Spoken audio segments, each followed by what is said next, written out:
I'm back for my third Harry Potter review video. This time doing Harry Potter and the Prisoner of Azkaban, the third book. This book, Harry Potter's life is believed to be in danger from an escaped criminal who is, the titular prisoner of Azkaban, Sirius Black. And this is really bad because he was the one, apparently, who sold out Harry's parents to Voldemort, and now he has escaped from the inescapable prison, and, he's believed to be going after Harry now to finish the job. Wow. This book was just wow when I read it. I loved the first two books, and I found those already so engrossing and such page turners to begin with. When I read this, especially the climax at the end when all of the secrets and the twists are revealed, my eyes were glued to the page. I stayed up all night until I finished this book. I just could not put it down. I was literally reading with my eyes bloodshot like this. Oh, it's making me dizzy. And then I put it down. I was still lying awake thinking about it. I'm like, oh my god, I can't believe she did that. That was incredible.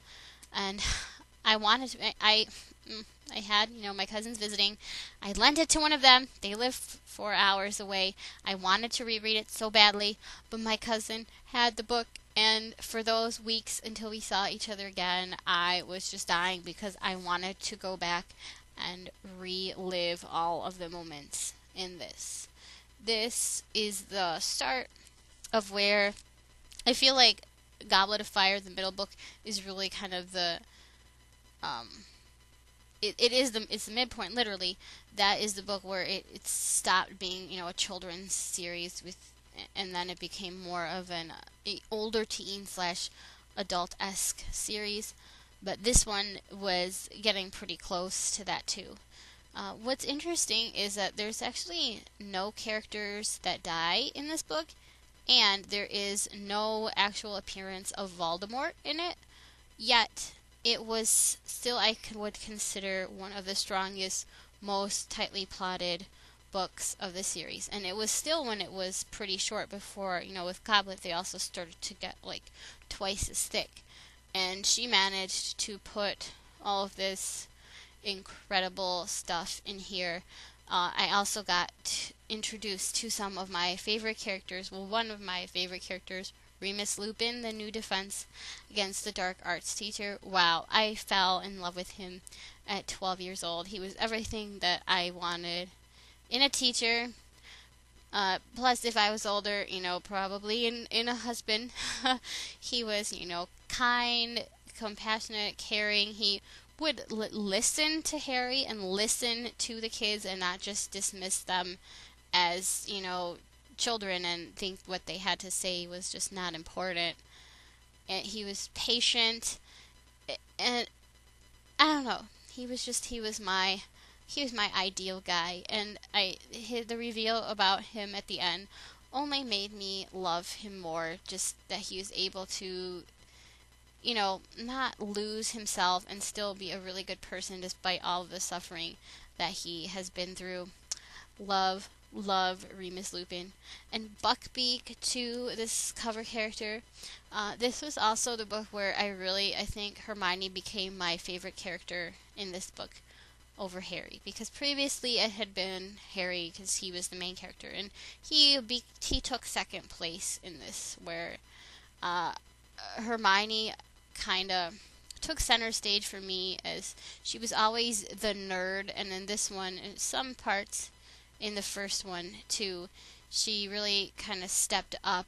Well, actually, in the first two also, now that I think of it, and this one, Harry could not have done it without Hermione, and I just love her. She was just so strong in so many ways, and she still had, her own problems going on. She was not a Mary Sue. She is not perfect, but she was still wonderful to me. If the first two didn't do it, this was definitely the book where I became a diehard, hardcore fangirl, where I knew the next however, like 10 months or so until, no, probably less than that, like 8 or 9 months, whatever, until the release of Goblet of Fire, that I was going to be like dying in anticipation that whole time waiting. If I almost wish that I had waited to read these until Goblet of Fire came out, but it wasn't in the cards. That was when I became the crazy person that I am today. This this is no longer my favorite book of the series, but it is really close. It is up there. It is one of the best written out of all of them, and I have to give Prisoner of Azkaban a 10 out of 10 rating. And next we are going on to the movie. Yes, this was a couple years after Chamber of Secrets, and by then I became interested in the movies again. Not even again, because I wasn't even interested for them in the first place. It all started when, I got interested. I became involved in some Harry Potter fan sites and forums, and I was, reading kind of some of the articles about the movie before it was being made, and I saw pictures of the filming and how with the new director Alfonso Cuarón everything was going to be different and darker and edgier in this. And I'm like, okay, I can deal with that, because the first two are really like cheese fests for me, and I like them in a sentimental way.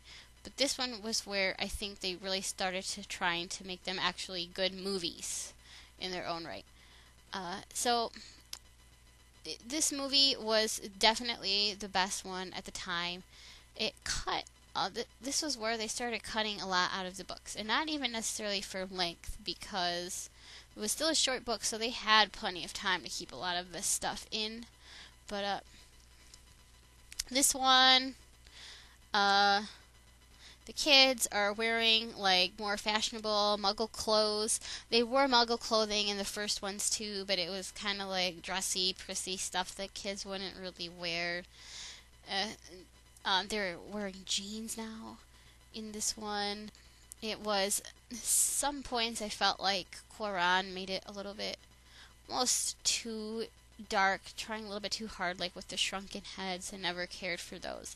But I really appreciated his artistic vision in this, that he was trying to make a good movie in its own right rather than just a kid's Harry Potter adaptation. One thing that I'm just going to go through my big nitpick in this was that they didn't explain the Marauders, that who they were and like how they wrote the map and everything. They kind of left it out and left you to figure it out on your own, which is fine if you've read the book, but if you hadn't, you were probably just like, what? I don't understand. Which I didn't have my own problem with that, because I knew what was going on, but my mom, who watched it with me, had not even seen the other movies. She didn't read the books, obviously, and she didn't get that part, and so I had to explain it to her. The movie still works on its own. This one, Daniel Radcliffe was really, really trying to take his acting to the next level. He didn't quite succeed. I know that the whole, like, he was their friend, seeing he was crying, so it makes me, like, cringe. But in the rest of it, he did a really good job. I feel like I'm just listing kind of bad things about it, but this one, they made Steve Clovis, the writer's obsession with Hermione, really came to light, I think, where they just made like Hermione super Hermione at the end. And I know like she was really essential and helpful in the book, but I think it was taken a little bit too far in this. That kind of detracted for me. A lot of the new actors, I'm going to go back to the positive stuff. A lot of the new actors in this all the adult actors have always done a really fine job, except, well, really for Richard Harris in the second one, but, I mean, he couldn't help that.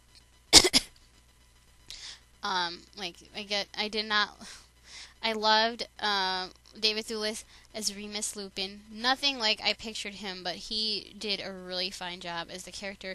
I did not like that rat above his lip, though. That mustache has got to go. My Lupin does not have a rat on his face. I also liked Emma Thompson as Trelawney was brilliant and amazing, and just everything that I imagined her to be.